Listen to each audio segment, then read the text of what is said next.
La description de la vidéo mardi 9 avril 2024 page 3. Écouter et obéir aux sages conseils est une bénédiction. Résumé. Face aux décisions de notre vie, ignorer les sages conseils nous causera des problèmes, mais les écouter et les mettre en œuvre bénira notre vie. Par Alberto Sanchez. Écoutez et obéissez aux un conseil sage. Bénédit 2 CHR 11, 117 CCTFE. Dimanche 12 janvier 2003. Jéroboam, un roi qui a hérité d'un royaume. Il était l'héritier de Salomon. 2 CHR 9, 13 à 21. Son père lui a laissé le plus grand royaume et des richesses abondantes. 2. Mais il a aussi hérité d'un très vieux problème. Salomon avait fait du mal devant Dieu. Il avait adoré la déesse des Sidoniens et un dieu des Ammonites. 1 Roi 11:5b. Cette action avait amené le jugement de Dieu contre le règne de Salomon. Et c'est par l'intermédiaire d'un prophète que Dieu l'a fait connaître à Jéroboam. 1 Roi 11:29 à 40.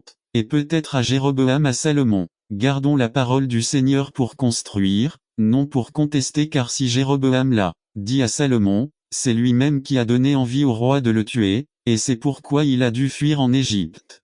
Ils sont stupides, déloyaux, insensibles et impitoyables. Ils savent bien que, selon le juste décret de Dieu, ceux qui pratiquent de telles choses méritent la mort. Cependant, non seulement ils continuent à les pratiquer, mais ils approuvent même ceux qui les pratiquent. Romains 18 à 32. Remarquons l'avancée de l'impiété. Ils ont ignoré la vérité claire que Dieu a révélée et refusent de la reconnaître. Ils créent de faux dieux et de fausses religions. Leur pensée est confuse et ils ont du mal à distinguer le bien du mal. Leurs cœurs sont devenus insensibles et ils ne ressentent plus la voix de leur conscience. Dieu les laisse suivre le chemin qu'ils veulent. Ils commencent à promouvoir l'impiété comme quelque chose de bon. Si vous n'aviez pas su à qui Paul écrivait, vous auriez pensé cela. Il écrivait pour les gens de cette époque. Mais le problème ne concerne pas seulement notre société, il concerne également le cœur humain. Nous sommes entourés de dépravation. 3. La colère de Dieu est dévastante. En Luc 16, Jésus a raconté une histoire. Cette histoire aurait pu être vraie ou simplement une illustration utilisée par Jésus. Mais puisque c'est Jésus qui raconte l'histoire, et qu'il connaît la vérité sur la vie après la mort, et que Jésus ne ment pas, nous pouvons conclure que les détails de la vie au-delà de la tombe dans cette histoire sont révélateurs. Merci. 16-19 à 28. Nous pouvons voir plusieurs choses ici. Tout d'abord, la colère de Dieu peut prendre du temps, mais c'est certain. L'homme riche a vécu une vie de plaisir et Lazare une vie de souffrance, mais la colère est venue plus tard. Jonathan Edwards nous offre un tableau dévastateur. La colère de Dieu est comme une tempête réservée au présent. Les eaux montent de plus en plus haut, et montent de plus en plus haut, jusqu'à ce que soudain l'eau trouve une issue, et plus l'eau a été emprisonnée longtemps, plus son cours est rapide et fort lorsqu'elle est libérée. Il est vrai que le jugement contre vos mauvaises œuvres n'a pas encore été exécuté, les eaux du jugement de Dieu ont été arrêtées. Mais pendant ce temps, votre culpabilité continue de croître et vous accumulez chaque jour davantage de colère. Les eaux sont. N'attendez pas qu'il soit trop tard. Devenez membre de la chaîne Today et bénéficiez de réconfort et de soutien dans les moments difficiles. Cliquez sur le lien dans la description de la vidéo mardi 9 avril 2024 page 3. En hausse constante et devenant de plus en plus fort, et il n'y a rien d'autre que le bon plaisir de Dieu qui entretient les eaux. Cette tempête ne veut plus être retenue et avance avec acharnement. Si seulement Dieu retirait sa main des écluses qui le retiennent, immédiatement les eaux de la colère de Dieu jailliraient, balayant tout avec une fureur incontrôlable, et fondraient sur vous avec sa puissance toute puissante. Et si votre force était 10 fois plus grande qu'elle ne l'est, et même si elle était 1000 fois plus grande qu'elle ne l'est, ce ne serait rien de résister à la colère de Dieu. Deuxièmement, la colère de Dieu conduit au tourment et à l'agonie. Il n'est pas agréable d'affronter la colère de Dieu. La Bible décrit l'enfer comme un lieu de ténèbres, un étang de feu, un lieu de pleurs et de grincements de dents, un lieu de séparation éternelle des bénédictions de Dieu, une prison, un lieu de tourment où le ver ne meurt pas. Certains diront que ce ne sont que des symboles, mais ce qui se passe, c'est que les symboles servent à souligner quelque chose qui est d'une plus grande intensité que ce qu'ils peuvent décrire. En d'autres termes, l'enfer est pire que ce que les mots peuvent décrire. Les gens préféreront n'importe quoi à la colère de Dieu. Heb 10 28 à 31. Troisièmement, la colère de Dieu dans l'au-delà sera permanente. Abraham dit à l'homme riche: il y a un grand gouffre entre nous et toi, afin que ceux qui sont ici ne puissent y aller, et que ceux qui sont là ne puissent venir ici. Une fois cette vie terminée, il n'y aura plus d'autres opportunités. Notre destinée éternelle sera décidée par nos décisions dans cette vie. 4. La colère de Dieu explique pourquoi Jésus-Christ doit mourir sur la croix. Si nous comprenons la colère de Dieu, nous pouvons mieux comprendre la mort de Jésus-Christ sur la croix. La croix était nécessaire parce que Dieu déteste le péché. L'homme est saturé de péché. Dieu voulait révéler son amour en étendant sa grâce et sa miséricorde. La justice de Dieu exige un châtiment pour le péché. Jésus est devenu notre substitut parfait, celui qui a pris le châtiment pour nos péchés. Jésus le Christ a subi la colère de Dieu à notre place. Lorsqu'il s'écria, mon Dieu, pourquoi m'as-tu abandonné? Je souffrais de l'horrible châtiment de la colère de Dieu que vous et moi méritions. La Bible dit que quiconque met sa foi en Jésus-Christ et en ce qu'il a fait pour nous aura deux choses en sa faveur: ses péchés seront imputés à Jésus. Deuxièmement, sa justice sera mise sur notre compte. Dieu nous considère comme des saints. Il n'y a pas de plus grand acte de miséricorde, de grâce et d'amour que ce que Dieu a fait pour nous à travers le Christ. Le don offert sur la croix était incroyable et immérité. Si nous prenons conscience de ce que nous méritons et le comparons à ce que nous avons reçu, nous passerons le reste de notre vie à remercier Dieu. Application. Il y a quelques leçons que je voudrais souligner. En conclusion de ce message 1, ceci est un avertissement pour ceux qui pensent pouvoir pécher sans regret. N'attendez pas qu'il soit trop tard. Devenez membre de la chaîne Today et bénéficiez de réconfort et de soutien dans les moments difficiles. Cliquez sur le lien dans la description de la vidéo. Mardi 9 avril 2024, page 4. Conséquences. Ceux qui pensent ainsi peuvent ignorer Dieu aussi longtemps qu'ils le souhaitent. Ils commettent une terrible erreur. Dieu prend le péché au sérieux. Nous sommes insensés si nous pensons que parce que la colère de Dieu n'est pas immédiate, elle n'existe pas. Dieu observe la corruption de notre société et de nos vies. Les croyants qui continuent à pécher seront disciplinés, les incroyants seront envoyés à la damnation éternelle.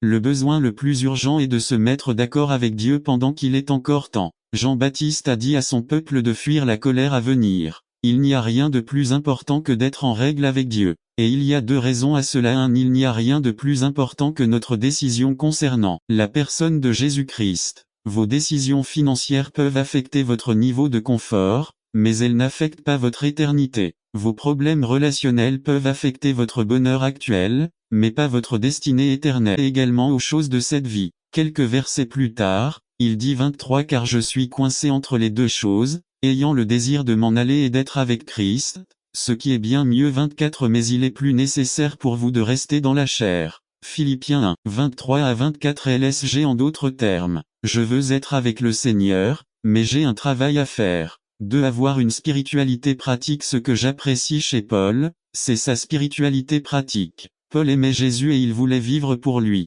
Sans aucun doute, il avait une sainte passion pour les choses de Dieu. Mais il est également vrai que Paul était complètement humain. Il ne se promenait pas avec un piédestal sur lequel il se tenait chaque fois qu'il voulait dire quelque chose. C'était quelqu'un comme toi et moi. Du livre des Actes et d'autres passages de la Bible, nous pouvons déduire que Paul avait ses conflits. Pablo se mettait parfois en colère, mais il n'avait pas envie de mourir. Un jour, alors que sa vie était en danger, ses amis l'ont transpercé et considéré comme un rebelle, un mécontent, un raté. Pour Santiago, faire la paix, travailler pour la paix, surtout dans l'Église, est un signe de vraie sagesse. Ce doit être la caractéristique qui doit dominer le peuple de Dieu. B. En ce qui concerne les moyens de parvenir à la paix, nous devons faire de la place, ouvrir un espace aux divergences des opinions. Vivre en paix, c'est vivre avec conscience que nous ne sommes pas tous du même avis, et pourtant, nous savons vivre en harmonie dans le respect mutuel des opinions des autres. 1.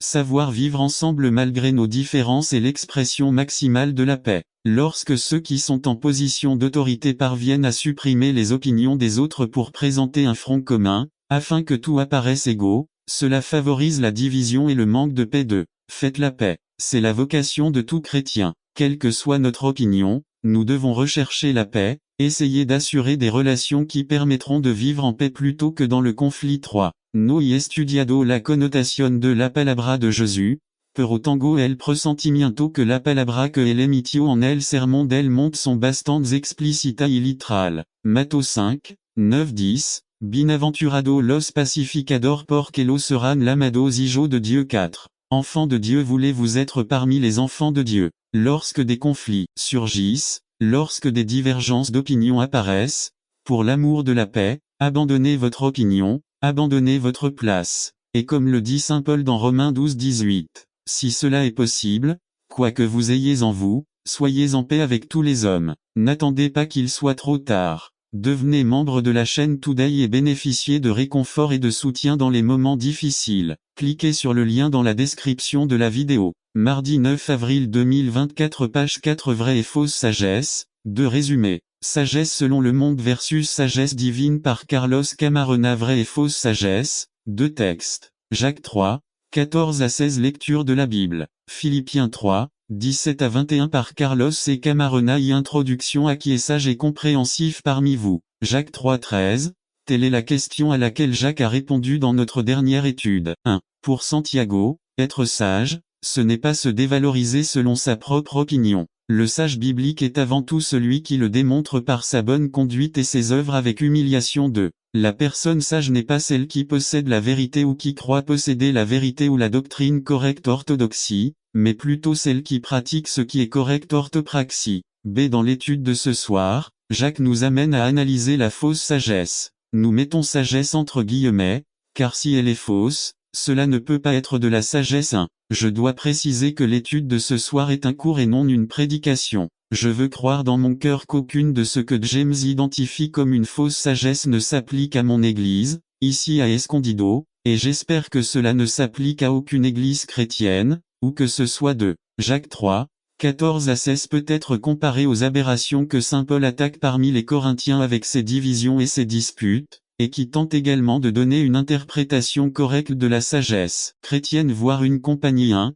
18 à 2 15 3 18 à 21 3. Bien que la situation à Corinthe soit différente de celle de Santiago, des aberrations similaires semblent exister au cœur des dissensions et des intrigues des deux communautés. 4. Les lettres que saint Paul écrit aux Corinthiens sont pleines de vices et d'aberrations communes aux églises chrétiennes de cette époque. Saint Paul a fermement attaqué de telles pratiques dans les communautés soi-disant chrétiennes. 6. Par exemple, dans Galates 5:20, saint Paul cite des mots tels que la haine, la discorde, la jalousie, la colère, l'envie, les dissensions, les fêtes. Dans 2 Cor 12:20, il est question de conflit, de jalousie, de colère, de division, de mensonge, de commérage, d'orgueil et de désordre. 2. Fausse sagesse. À la liste des aberrations de Jacques est plus courte que celle trouvée dans les Galates et les Corinthiens, mais celle mentionnée par Jacques semble englober toutes celles mentionnées par saint Paul. 1. Lisons la liste de Jacques 3 14 à 15. Mais si vous avez une jalousie amère et des querelles dans votre cœur, ne vous vantez pas et ne mentez pas contre la vérité. 15. Ceci n'est pas la sagesse qui descend d'en haut, n'attendez pas qu'il soit trop tard. Devenez membre de la chaîne Today et bénéficiez de réconfort et de soutien dans les moments difficiles. Cliquez sur le lien dans la description de la vidéo. Mardi 9 avril 2024 page 1 Mais il est plutôt terrestre, animal et diabolique. 2. La première aberration chrétienne mentionnée par Jacques est la jalousie. Les traductions anglaises se lisent comme amère envie. 3. Je tiens à vous assurer que les traductions espagnoles dans ce cas, dans le contexte dans lequel James écrit, sont correctes. Jalousie amère. Jalousie vient du mot grec zelo. Ce mot est neutre. Cela peut être positif ou négatif. À positivement. Le zèle peut conduire une personne à imiter la noblesse de caractère ou à reproduire. Description de la vidéo. Mardi 9 avril 2024 page 1 La liste continue. Y penser et faire de l'excellent. V8 à 9 à Ce que nous pensons dans l'esprit contrôlera ce que nous faisons. Romains 8 5, 12 2 Volt 8 1. Les libertins ne pensent qu'aux choses terrestres. Philippiens 3, 19 2. Nous devons penser à quelque chose de différent. À vrai le contraire de malhonnête et douteux. B. Honnête noble, digne de respect. C'est juste conformité aux normes divines. Des pure pureté morale non mélangée à une impureté morale. Gentil favorise la paix plutôt que le conflit. F. De bonne réputation, positif et constructif au lieu de négatif et destructeur. G. Toute vertu, tout est excellent. H. Digne d'éloge, tout ce qui mérite d'être loué. Quand j'étais jeune, mes parents ont acheté notre premier téléviseur. Sur un côté de la télévision, ils ont mis un carton sur lequel était écrit ce verset. Quels sont les autres domaines dans lesquels des choses du monde nous viennent à l'esprit? B. L'exemple de Paul, son enseignement et son comportement. Il a mis en pratique ce qu'il a prêché. V. 9.1. Nous avons vu clairement cet exemple il y a quelques semaines en 2, 19 à 30 à Nous avons examiné les exemples de 3 individus, Timothée, Épaphroditus et Paul. B. Il nous donne un exemple dans 2 domaines. 1. Il s'intéressait sincèrement au bien être des autres. 2. Il s'intéressait sincèrement à ce qui appartient au Christ Jésus. Et nous avons appris que nous devons vivre une vie 100% dédiée au Christ et à ses desseins. 2. Paul ne le dit pas parce qu'il était parfait ou pour se vanter à. Je ne prétends pas l'avoir déjà atteint v 13 à 14b. Il est dit très clairement dans I Corinthiens 11:1 qu'il s'agit en réalité de l'exemple de Christ. Suivez-moi parce que je suis le Christ. 3. La promesse le Dieu de paix sera avec vous dans les versets 10 à 20.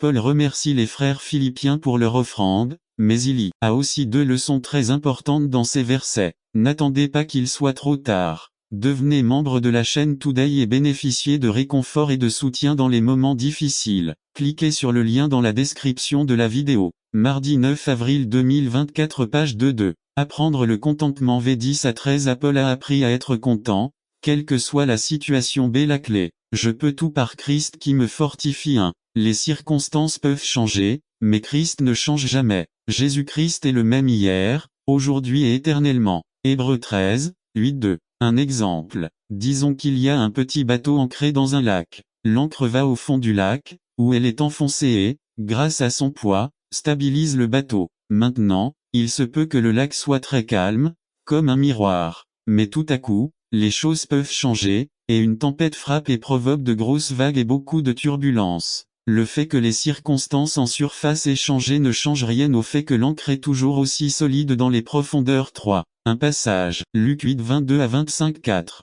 Une philosophie. À l'époque de Paul, il existait une philosophie appelée stoïcisme, qui promouvait également le contentement. Ces philosophes avaient l'idée que ce qui allait arriver arriverait, quoi qu'il fasse. Ils l'ont simplement supporté, parce que ce n'était pas la peine de se plaindre. Ce type de philosophie promouvait l'autosuffisance. En revanche, Paul promeut le contentement d'une manière qui dépend de Christ et favorise la suffisance de Christ. Le contentement doit être plus profond que notre situation. Oui, il y aura des changements dans nos vies, et certaines choses seront très difficiles, mais Christ, notre ancre, ne change jamais. Reconnaître les bénédictions du don v 14 à 20. Nous recevons au moins 2 bénédictions lorsque nous donnons. Nos offrandes peuvent être considérées comme un investissement v 17:1. Elles porteront du fruit dans nos vies. 2. Elles porteront du fruit dans nos vies. Porter du fruit dans la vie des autres. Mission 3. Ce que Paul recherchait plus que tout. Nos besoins seront satisfaits. v 19. 1. Lorsque nous mettons Dieu et ses choses en premier dans nos vies, il prendra toujours prendre soin de nos besoins. Matthieu 6, 25 à 34. 2. Il ne pourvoira pas seulement à nos besoins, mais il les pourvoira selon ses richesses. Il possède tout. IV. Dernier salutation v 21 à 23. N'attendez pas qu'il soit trop tard. Devenez membre de la chaîne Today et bénéficiez de réconfort et de soutien dans les moments difficiles. Cliquez sur le lien dans la description de la vidéo. Mardi 9 avril 2024 page 3. Paul envoie ses dernières salutations à l'église de Philippe. B. Cela se termine comme cela a commencé, en leur souhaitant la grâce v 23 et 1-2-1. La grâce est une faveur imméritée de. Tout comme nous sommes sauvés par la grâce, nous vivons aussi par la grâce. 3. Nous pouvons appliquer tout cela à nos vies par la grâce de Dieu. V. Application. Nous avons 3 domaines d'application soutenus par 2 Corinthiens. Est-ce que je contrôle ce qui entre dans mon esprit? 2 Corinthiens 10, 3 à 5. Prenant toute pensée captive. Tableau de Philippiens 4, 8 à placer dans les zones de tentation. B. Et je du contentement en Christ. 2 Corinthiens 12, 9 à 10. Pour l'amour de Christ lui a demandé ce qu'il recyclerait pour la nouvelle année. Elle a répondu presque la même chose que beaucoup d'entre nous, année après année. Passer un meilleur moment de prière avec Dieu. D'autres disent être un meilleur conjoint, suivre un régime, arrêter de fumer et gagner plus d'argent. Jonathan Edouard a écrit dans son journal le premier jour de l'année. 1. Décidez d'abord que chaque homme doit glorifier Dieu et lui obéir. 2. Décidez ensuite que si personne d'autre n'est obéissant, je serai moi-même obéissant par grâce de Dieu. Jonathan Edouard était un grand instrument entre les mains de Dieu pendant le grand réveil spirituel des années 1730-1740. L'un de ses sermons célèbres est les pécheurs entre les mains d'un Dieu en colère. 2.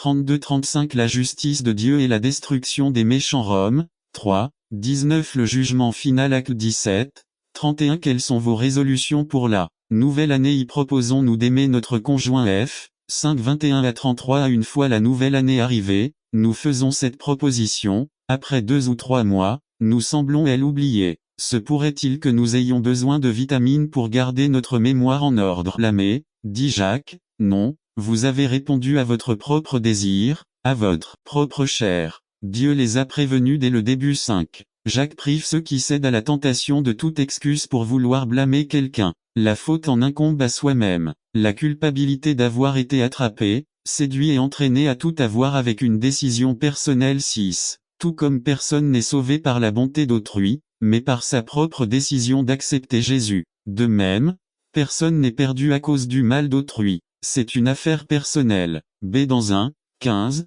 Jacques change la métaphore. Les progrès de la tentation, ou les étapes de la tentation, sont illustrés graphiquement par des images de l'anatomie, les organes de la reproduction humaine. La grossesse est le fruit de la tentation 1. Alors la passion inférieure, après avoir conçu, enfante péché, et le péché, une fois commis, engendre la mort 2. Il est possible que 1:14 utilise la métaphore d'une personne qui, face à la séduction, finit par se coucher, et que le 1:15 peint le résultat final de cette relation, la grossesse, la période de gestation, les 9 mois et la naissance éventuelle d'un enfant 1. Mais Santiago ne s'arrête pas là. Après la naissance vient la maturité de ce péché, le fruit de ce péché qui viendra hanter la vie de celui qui a cédé à la tentation. N'attendez pas qu'il soit trop tard. Devenez membre de la chaîne Today et bénéficiez de réconfort et de soutien dans les moments difficiles. Cliquez sur le lien dans la description de la vidéo. Mardi 9 avril 2024, page 1. Il est possible que Santiago répète avec des mots ce que dit le commandement, le péché du père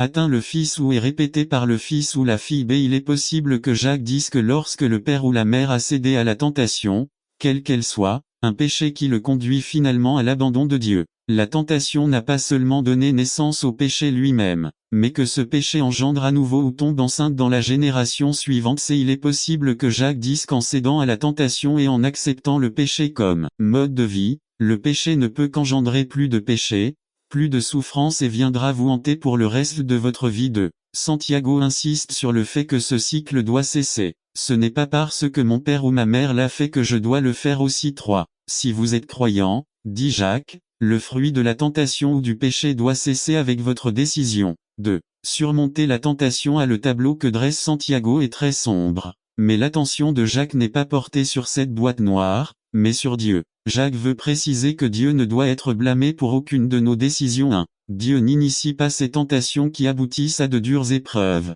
Et bien que le diable soit derrière chaque tentation, Jacques ne blâme pas le diable, qui connaît, en plus des actions, les véritables motivations et intentions du cœur. S'il y a quelqu'un qui pourrait nous trouver indignes d'être aimés, c'est bien le Seigneur. C'est pourquoi son amour est éternellement merveilleux. Paul a dit, mais Dieu nous montre son amour, en ce que, alors que nous étions encore pécheurs, Christ est mort pour nous. Son but est de le transformer. Cet amour de Dieu a un programme très bien défini. Le Christ s'est donné pour transformer son peuple. Et l'œuvre du salut est une entreprise de sauvetage titanesque. Titus le dit ainsi. Jésus-Christ s'est donné pour nous racheter de tout mal et pour se purifier un peuple zélé pour les bonnes œuvres. Bien sûr, le Seigneur n'est pas non plus satisfait de l'état actuel de son Église. Bien sûr, il déteste le péché, l'hypocrisie, le manque d'amour, d'unité, de responsabilité et tous les maux qui l'affligent et dont elle est accusée. Bien sûr, il est très attristé lorsque nous ne parvenons pas à refléter la pureté et la bonne réputation que nous devrions défendre en tant que son peuple. Mais il fait autre chose, il ne reste pas là à se lamenter, il ne reste pas là à regarder comment sa femme lui est infidèle avec d'autres amours, il ne renonce pas à ce qu'elle s'engage dans sa désobéissance, il ne l'abandonne pas,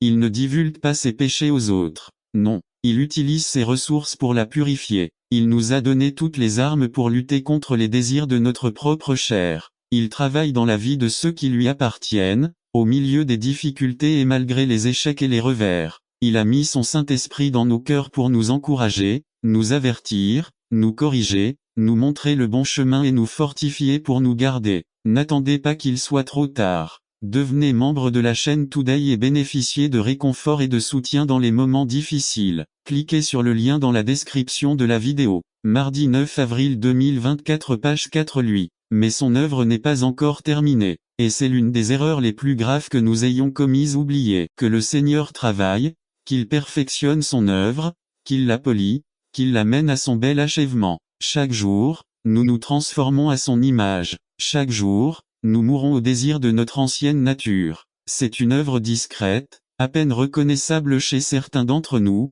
mais c'est une œuvre belle, qui à la fin des temps sera montré comme la chose la plus belle, la plus importante, la plus durable et la plus majestueuse jamais réalisée, la rédemption. Un jour nous serons radieux, nous refléterons la gloire de Dieu dans toute sa splendeur, nous n'aurons aucun échec, aucun péché, nous aurons un cœur parfaitement gouverné en parole et en acte par le Seigneur. Jean dit que lorsque Christ sera révélé nous serons comme lui. Qu'est-ce que cela signifie pour moi? Patience, gratitude, encouragement, confiance, car ce que Dieu œuvre au cœur de l'Église connaîtra une fin heureuse. Elle est dans son temps, avec ses méthodes, et vers ses objectifs. Ce travail est parfaitement encadré et soigné. Paul dit que Christ la soutient et prend soin d'elle. Quand nous renonçons à penser que les frères ne changeront jamais, n'oublions pas que l'œuvre de la rédemption est parfaitement sous le contrôle et la garde du Seigneur. Ni le péché, ni Satan, ni la chair, ne pourront arrêter ou gâcher le chef-d'œuvre que le Christ, à travers son est, réalisé. 25 Il préférait plutôt subir des mauvais traitements avec le peuple de Dieu que de jouir pour un temps des plaisirs du péché temporaire. Le péché vous donne satisfaction pendant quelques instants, puis vous vous sentez vide et incomplet. Dieu a un but pour votre vie. Il veut que vous viviez dans la plénitude de sa joie. 1 Pierre 1, 8,98 Vous l'aimez, sans l'avoir vu. Vous croyez en lui et bien que vous ne le voyez pas maintenant, en y croyant vous vous réjouissez d'une joie inexprimable et glorieuse. 9 Obtenant ainsi la fin de votre foi, le salut de vos âmes. Parfois, dans ce monde, il y a des gens qui vous guident jusqu'à la porte pour vous dire au revoir. Puissions-nous montrer à tous ceux que nous rencontrons sur le chemin de la vie et leur présenter la vraie porte où ils seront accueillis. N'attendez pas qu'il soit trop tard. Devenez membre de la chaîne Today et bénéficiez de réconfort et de soutien dans les moments difficiles. Cliquez sur le lien dans la description de la vidéo. Mardi 9 avril 2024 Page 3 Psaume 24, 7 Levez la tête, ô accent circonflexe porte. Levez-vous, ô accent circonflexe portes éternelles, et le roi de gloire entrera. N'attendez pas qu'il soit trop tard. Devenez membre de la chaîne Today et bénéficiez de réconfort et de soutien dans les moments difficiles. Cliquez sur le lien dans la description de la vidéo. Mar 9 avril 2024 Page 4 Là où coule la puissance de Dieu résumé. La puissance de Dieu coule partout où l'on ouvre la porte. Comme une inondation, elle se précipite pour éliminer les obstacles. Par Crébéné ce que le pouvoir pentecôtiste devrait faire dans les actes de notre Église 3,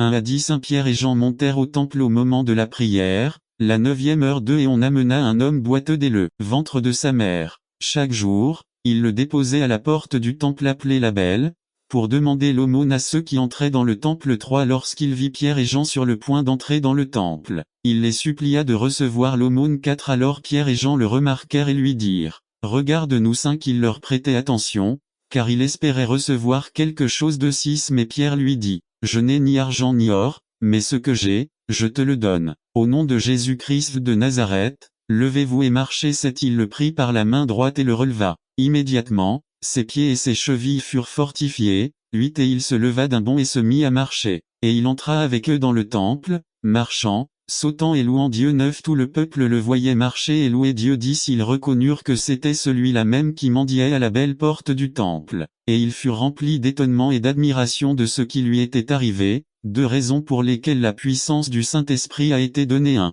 Transformation personnelle. 2 Être des témoins. Dans le monde entier l'Église avec la puissance pentecôtiste doit élever le niveau d'attente. En VS 4, Pierre dit, Regardez-nous et dans l'essai 5, l'homme s'attendait à recevoir quelque chose de Pierre et Jean s'attendaient à être utilisés par Dieu pour ce qu'ils avaient déjà reçu de Dieu. Le boiteux s'attendait à ce que quelque chose remarque qu'ils étaient différents de la plupart des HCH 4, 13 Et voyant le courage de Pierre et de Jean, et considérant qu'ils étaient des hommes sans lettres et sans instruction, ils furent étonnés et reconnurent qu'ils avaient été avec Jésus là où il y a plus d'attente, il y a plus de foi, et donc il y a plus de probabilité d'une visite de Dieu. N'attendez pas qu'il soit trop tard. Devenez membre de la chaîne Today et bénéficiez de réconfort et de soutien dans les moments difficiles. Cliquez sur le lien dans la description de la vidéo. Mardi 9 avril 2024 Page 1-2. Dans l'Église au pouvoir pentecôtiste, vous devez voir des instruments de guérison. Pierre explique aux boiteux, Je n'ai pas ce que vous voulez en ce moment, mais j'ai ce dont vous avez besoin. 2 Pierre 1, 4 Par elle, de précieuses et très grandes promesses nous ont été données, afin que par elles vous deveniez participants de la nature divine, après avoir échappé à la corruption qui est dans le monde à cause des passions basses. Pierre et Jean, grâce à leur relation vivante avec Jésus-Christ, sont devenus des canaux de la puissance de guérison de Dieu. A. Guérison physique. B. Guérison spirituelle. C. Guérison émotionnelle. II. Une église dotée du pouvoir pentecôtiste doit produire une grande joie. 8. Dit que l'homme a montré beaucoup d'émotions de joie à cause de la fidélité, de la soumission et de l'obéissance de ses disciples. Un homme a été radicalement changé. Et le monde entier le savait. Il est normal de montrer sa joie dans le Seigneur. Il était normal que ceux qui recevaient